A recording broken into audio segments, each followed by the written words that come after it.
Nobody scrolling Instagram wanted to see your advert, not a single person. They opened that app for a laugh or to see what their mates are up to. And your product turned up like a stranger, tapping them on the shoulder. And look, that's not a dig at your ad. That's just how selling on Meta works. Because you are pitching your product to people who never asked for it. But on Google, every single person is already looking for you. Same product, two completely different businesses. In case you are new here, I'm Toval. I run a 6-figure dropshipping store and I have spent real money on both platforms. So I'm not repeating something I read, I'm telling you what it's actually like to run both. And by the end of this video, you will know exactly which one is right for your product. And that answer isn't as obvious as it sounds, because there is one thing Meta genuinely does better than Google, and I'll tell you what it is shortly. And if that one thing matters most to you, then Meta is where you should be, not here. So stick around for it. Let's dive in. Everything I'm about to tell you comes down to one simple difference between two platforms. On Meta, people see your product before they want it, so your ads has to create that desire from scratch. But on Google, people already want the product before they ever see it, because they are the ones typing it into the search bar. So picture two versions of yourself selling the same exact product. In the first one, you got a store at a music festival, thousands of people walking past you. So the crowd is enormous, but not one of them came for shopping. They came for the music. So to sell anything at all, you have got to be loud enough or strange enough or interesting enough to pull somebody out of that crowd and turn their head toward your table. And the moment you stop shouting, they carry on walking. That's Meta for you. Now, in the second version, you have got a small shop on an ordinary street. Far fewer people walk past, and it's honestly a bit boring compared to the festival. But every single person walking down that street is already holding a shopping list, and your product is written on it. They are not looking for entertainment.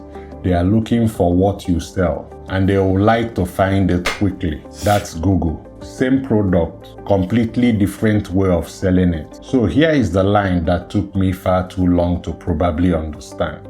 Meta makes buyers, but Google finds them. And once you see it that way, the money, the time, and the risk all start making sense, because they all flow out of that same one difference. Let's start with the money, because the difference there is bigger than people realize.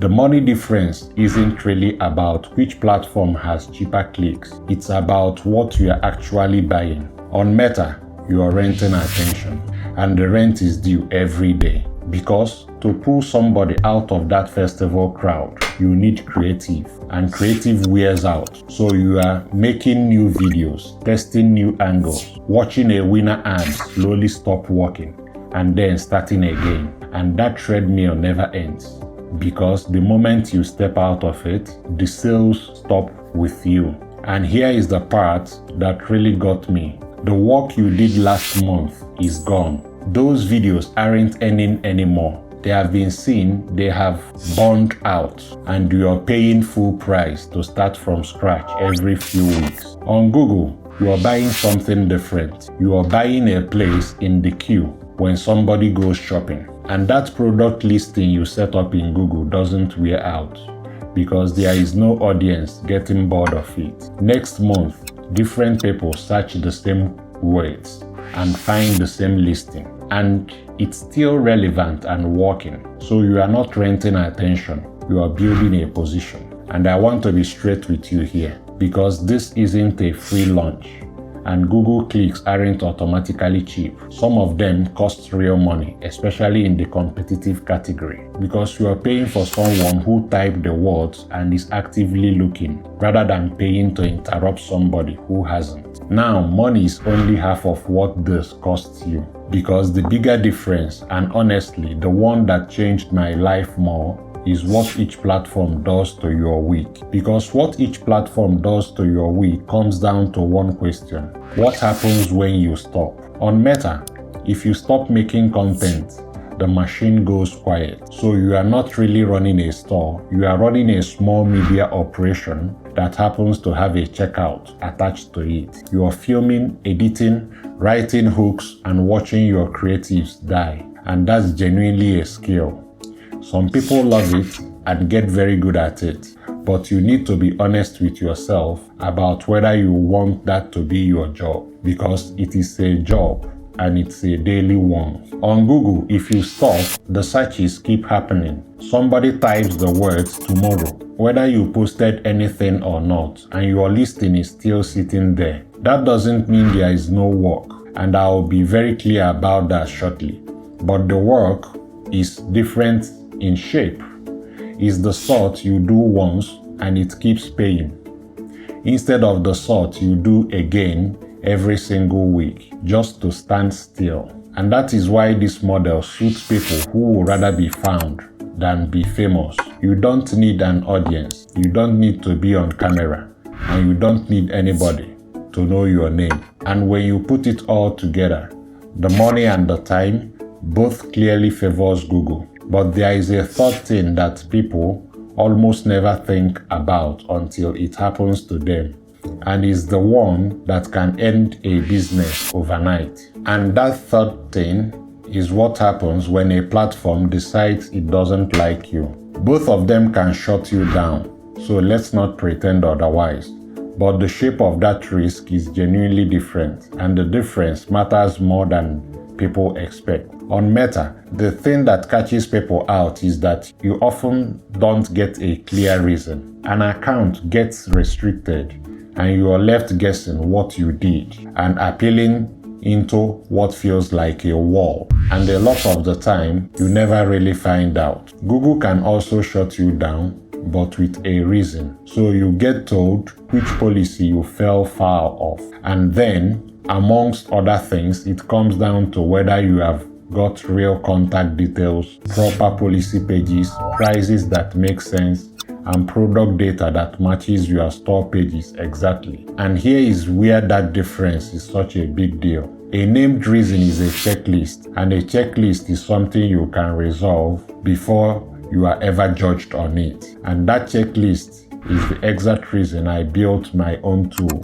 because I got tired of running through it by hand on my stores. It's called passgmc.com. You drop your store URL in it, it checks your store against the same trust signals Google checks, and it hands you the list of what to fix before you ever apply. The link is in the description below, and the scan is free. And honestly, it's much better to catch this stuff yourself than to have Google catch it for you. And look, at this point, Google probably sounds like the obvious winner, but because it's just beating Meta on your money, your time, and your risk. But if I end the video here, I'll be selling you a half-truth, because everything Google gives you comes with a price tag attached, and most people flat out refuse to pay it. What Google asks for is patience, and it asks for it up front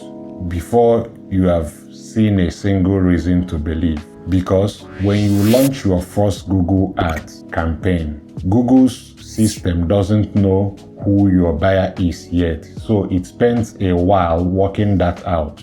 And while it is working it out, your numbers might not look so good. Your costs look wrong, everything jumps around from day to day, and you will sit there wondering whether you have broken something. No, you haven't. That's just the beginning, and it looks like that for everyone. But here is what makes it hard.